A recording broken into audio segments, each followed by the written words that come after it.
And we are live. Ladies and gentlemen, welcome back to the Unfiltered Report. My name is Ryan. With this recording right here, we are going to recap the latest day number 4 of the College World Series. This was the all SEC side of the bracket. We had an elimination game between Texas and Alabama, and then a winner side of the bracket matchup between Georgia and Oklahoma. In the elimination game between Alabama and Texas, Texas jumped on Alabama early in the bottom of the first, put up a 3 spot, and then never looked back, never relinquished the lead. This game was really never close. It was over before it really started. Um, you know, Texas was just putting the ball in play throughout the afternoon to the tune of 13 runs, 14 runs, 13 hits, excuse me. They got a great performance on the mound. Uh, really big for them to be able to eat up some innings there from one of their better starters. We've talked a lot about Dylan Volantis, but he's not the only guy on that Texas rotation that's worth mentioning. Ruger Rojas has been really good this year. I think he's a guy who, he might not be a first round MLB draft pick, but I'm very excited to see where he gets drafted. I think he's gonna have a shot to be a pretty good big league pitcher if he get work his way up through the minor leagues if he ends up in the right system. Um, and he was brilliant. The right hander, the senior out of Texas, he gives you a good solid 6 innings. 6 hits, 2 earned, 2 walks, 7 strikeouts on 106 pitches. Just a really great outing for him, especially in the 14-2 game to be able to eat up innings like that. Texas in the bullpen, they only have to use 3 arms.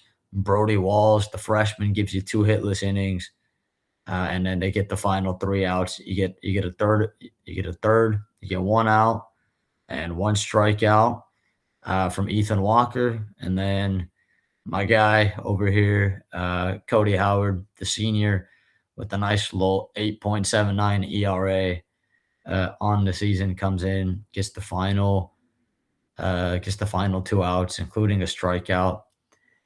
So all in all, if you're Texas, you go up and down the lineup.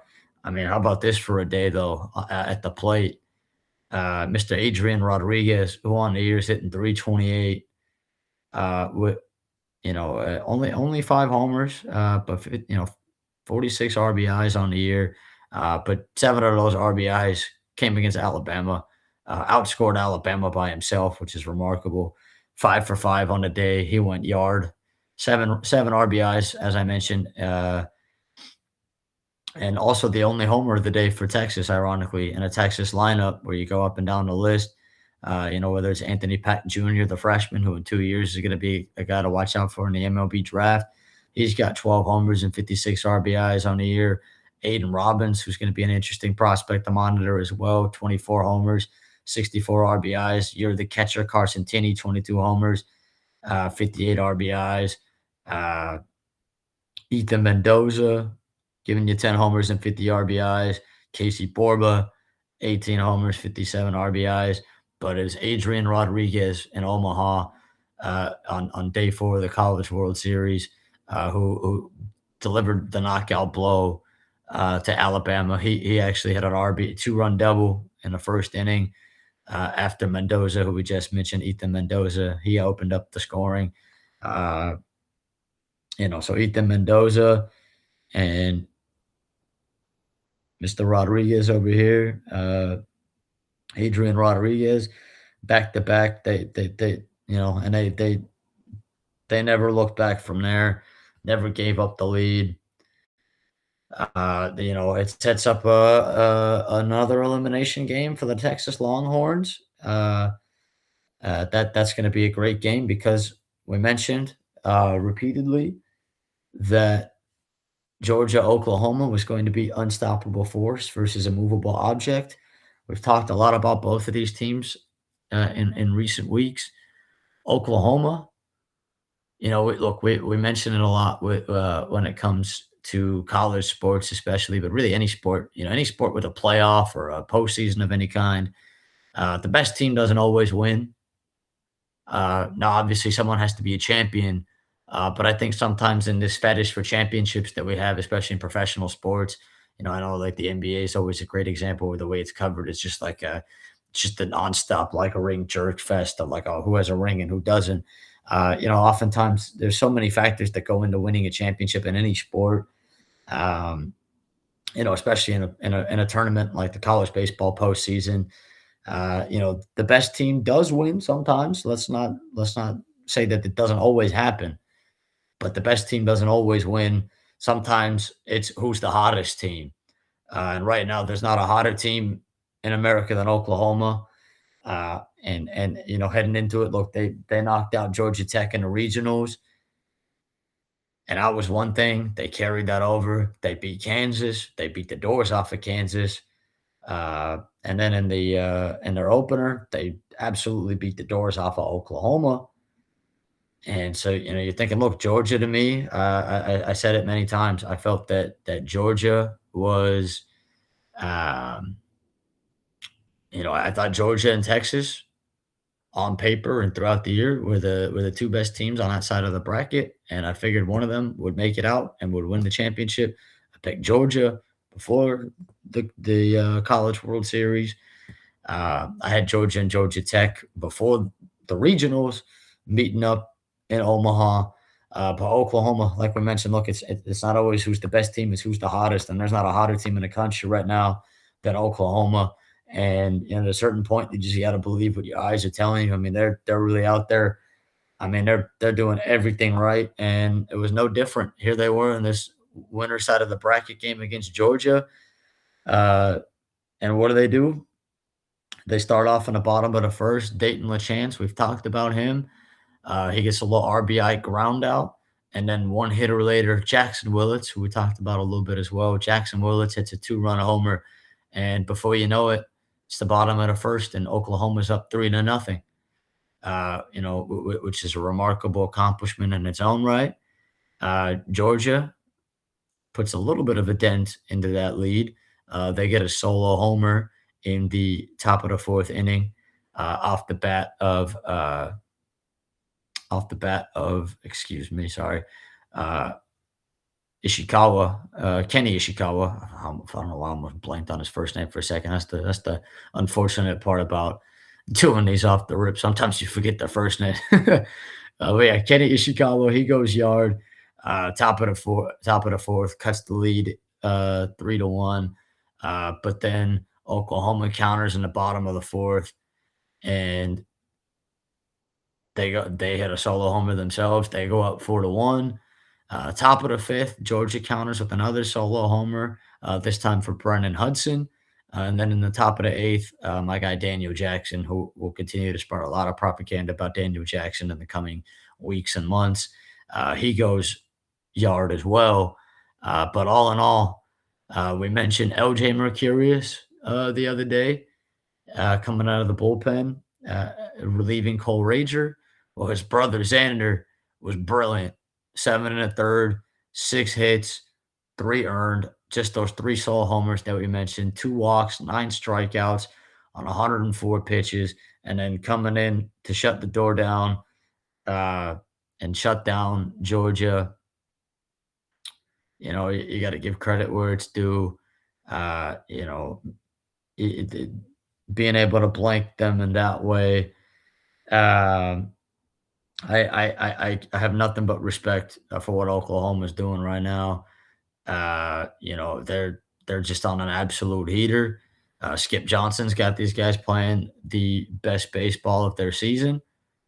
Um, we mentioned that they got another run. By the way, it goes. I forgot to mention who hit the home run for Oklahoma. It was Brendan Brock who went yard, and then the 1 2/3 Jackson Cleveland comes in, who's been really solid for them out of the bullpen, and he gives you the last 5 outs of that game, shutting the door down on Georgia. 1 2/3, 2 hits, 1 walk, 2 strikeouts, and sets up Oklahoma. Well, Oklahoma's now 1 win away from the College World Series final in a best of three. against either West Virginia, Troy, or North Carolina. So looking ahead to day five, West Virginia, Troy. We mentioned the other day it was going to be a rematch between those two sides. It was going to be another battle, just like they battled on the in the opening game of the College World Series, and that the winner of that's going to have to beat North Carolina twice. Um, I think I still think that any of those three teams would be worthy to make it out. But look, I give a ton of respect to all three of those teams. I think any of those three would be a worthy winner of that bracket, whether it's West Virginia, Troy, or North Carolina. With North Carolina's pitching staff, it's going to be very hard to beat them twice. But if any teams can do it, it's going to be West Virginia and Troy. We mentioned Troy lost their opening game in the regionals against Miami, and they went on to rattle off four consecutive victories, including beating Florida on the road in Gainesville twice. West Virginia, that they're a tough out as well, obviously. So whoever wins that matchup will come back. We'll recap that game and set the stage for the final of that side before the final, I should say, on that side of the bracket. Um, but again, a ton of credit goes to Oklahoma for what they're doing. They're on an absolute heater. And then we mentioned a rematch.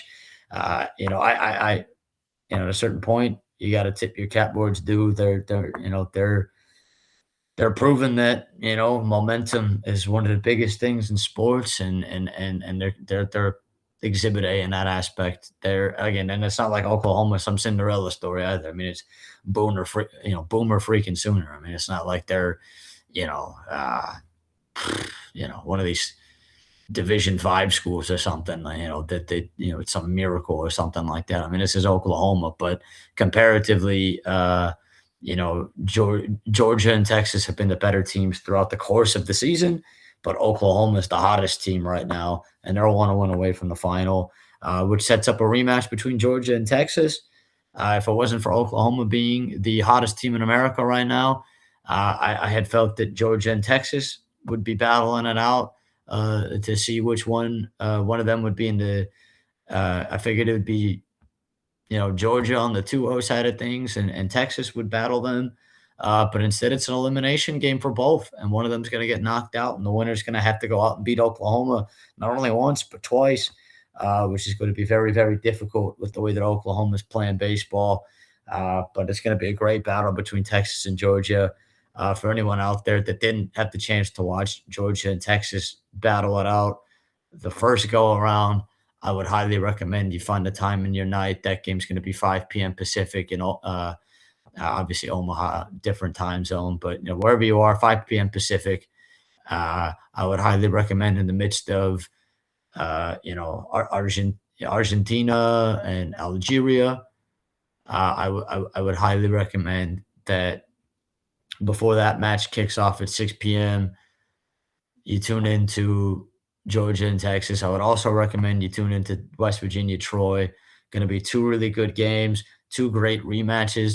We'll see if West Virginia and Georgia will be able to beat them again, or as is the case in the way that the brackets get set up, it could be Troy only winning once. And unfortunately, it doesn't set up in a best of three way where, if Troy beats West Virginia or if Texas beats Georgia, sadly, we won't get a rubber match to see who would have won a third game. Rather, all it will take is one win from Troy, one win from Texas to knock out West Virginia and Georgia, respectively, as opposed to this best of three, which obviously the championship game series in Omaha is a best of three between the winners of each sides of these brackets. So we'll continue to come in here and update that throughout the College World Series. Recap these two elimination games with the look ahead to the rest of the bracket and how it shapes up, and see who plays Oklahoma and North Carolina respectively. But if you have the time, take time out of your day to watch both. It's going to be two great games in Omaha. It's been a great tournament so far in Omaha, and it should definitely not get lost in the shuffle of everything going on these days. But stay tuned with us throughout that tournament. We're also going to come in here. We're going to continue to set the stage for the NBA draft, the NBA offseason. we still have yet to recap the NBA Draft Combine. I promise that's coming very shortly, so please stay tuned for that. Remarkably, we are just about a week away from the NBA Draft Day One, Round One. I have a whole rant about day one and day two, and I'm breaking it up into 2 different days. We'll save that for another time. But I can't wait for the draft. It's going to be a great time. Can't wait to talk about the offseason. Can't wait to talk about some of these coaching hires that have happened in the NBA as recently as the last 24 hours and in recent weeks, and still a couple of open vacancies. Some big news in the NHL. We talked about we'd see if Vegas would bring back John Tortorella or not. They made the decision not to do so, which we mentioned that Vegas moves differently, and they stuck to their guns, and they do that as well. It appears that the early favorite for that job might be Ryan Craig, who is the Vegas Golden Knights head coach for their AHL team in Henderson, and he has a relationship with the general manager Kelly McCrimmon, dating back to Craig's junior hockey playing days as captain of the Brandon Wheat Kings, which is a team that McCrimmon, used to run. But it's going to be interesting because John Tortorella has made it known that he wants to manage this upcoming season. Vegas also still has the rights to Bruce Kennedy, and they have not granted permission for him to interview with their Pacific Division rivals, the Los Angeles Kings and Edmonton Oilers. So look, Vegas continuing to they hold the chips right now in that aspect. And they continue, I think they've earned themselves a little bit of a benefit of the doubt where, they make sometimes some decisions that people might question, but I look forward to deep diving the NHL further. It's something we haven't done as much as I would like. So I'm going to try to do that as well. The NHL draft is around the same time as the NBA draft as well. So we're going to try to give some love to the NHL draft. I know obviously the NHL draft is a bit different than the NBA draft. And then obviously the MLB draft is coming up in about a month. So even once the College World Series ends, it won't be the last time that we talk about a lot of these college baseball players. And we still have to go in and talk about the high school prospects that are going to be in the draft to look out for. We'll still do our farm system deep dive. So lots to look forward to here at the Unfiltered Report. In addition to our daily Omaha and World Cup coverage. Obviously, the World Cup is going to run a lot longer than the College World Series. Stick with us for that, but stick with us throughout. We're going to do our best to talk about again the NBA on the daily, as close to it, whether it's the draft, whether it's a look ahead to teams and what to look out for. We'll try to do our part with the NHL. I'm trying to do my part there to make that happen. And then Major League Baseball continuing to chug along on a daily basis. Another great set of games that kicked off the week on Monday. We'll go in, we'll touch on all those throughout the week and the coming weeks and months. So please stay with us here. We got a lot coming on the docket, and hopefully some non-sports conversations for the people to look forward to as well. So anyone who wants to be a part in future recordings, please reach out. And like I mentioned, if we don't know each other and for whatever reason you happen to find this, however you find it, and you want to reach out and be a part of it, email the unfilteredreport@gmail.com. And I'll be happy to get in touch and set that up, and we can make acquaintances that way. So again, cheers to a great summer. Cheers to a great week. May everyone enjoy another day in Omaha, another day of the World Cup, another day of Major League Baseball, and another day closer to the NBA draft, which I can't wait to get into that, which means we're even closer to Summer League. Again, off season for both that and the NHL, and a lot of other things that we haven't mentioned. We're getting closer and closer to the NFL. There's a lot within the NFL that I'd like to get into in very short order here. Stay tuned for that. And then we mentioned the gift that keeps on giving, this Brendan Sorsby situation.